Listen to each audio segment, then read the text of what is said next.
I mean, just look at it. Barely installed about, what, an hour ago? Yes.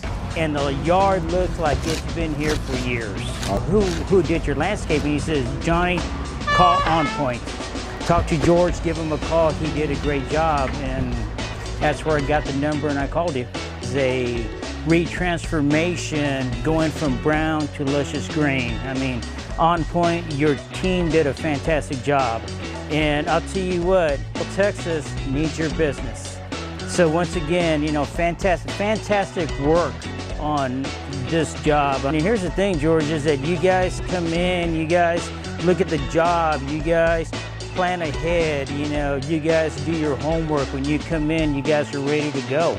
I mean, you know,